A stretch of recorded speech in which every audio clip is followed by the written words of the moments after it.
Floods has called for a ban on toy guns. The area is rife with gang activity and shootings are reported almost daily. The CPF says there's an alarming trend of children carrying and playing with toys that look like real guns. It says this, coupled with continued gang violence, is desensitizing children in the area. Teresa Marais is heartbroken.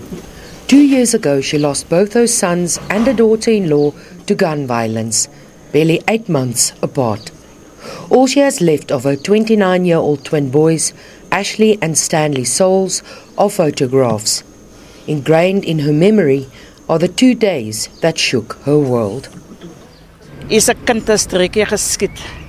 En wat ek gaan en toe wag die ambulance net daar vir my toe en They told me your child was shot 3 times, and when I got there, the ambulance waited for me. He was taken to hospital, and they told me all his organs were ripped apart. There's nothing they can do. They kept him alive until it was his time. I didn't even finish grieving my first son. Then there was another knock at the door. My other son and his wife were shot. How should I feel today without a child in my home? It's very painful without the children I raised. Why were they killed? Elizabeth Hendricks shares her pain. Her daughter, Alicia, was married to Marie's son. She was only 27 when she was killed. The two women's story is alarmingly common on the Cape Flats. The Grassy Park Community Policing Forum says the sale of toy guns must be banned as it does not contribute to creating a non-violent culture.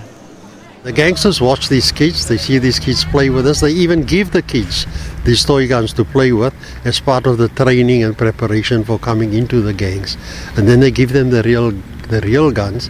And we've seen in the townships here boys, little boys, 12-year-olds or so, running around with real guns, shooting just randomly, and in some cases they are given targets to go and shoot with those real guns as well. So we feel that if we can start training the kids not to love the gun, then at least you will frustrate the market that the gangs want to approach, and that would be the children. We actually even had one of our own people try and rob one of us with a fake gun, and you don't even know the difference. So the same thing with the small kids. For us, it's just it's maar net 'n speelding, but that is how we program them to become killers in the future, because it's not just the gun in our mind, but for them, we're training them to be killers with a toy gun, which for me, I think it should be banned.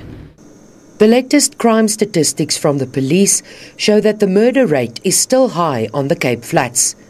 Nyanga tops the list with 308 murders committed between April 2017 and March 2018.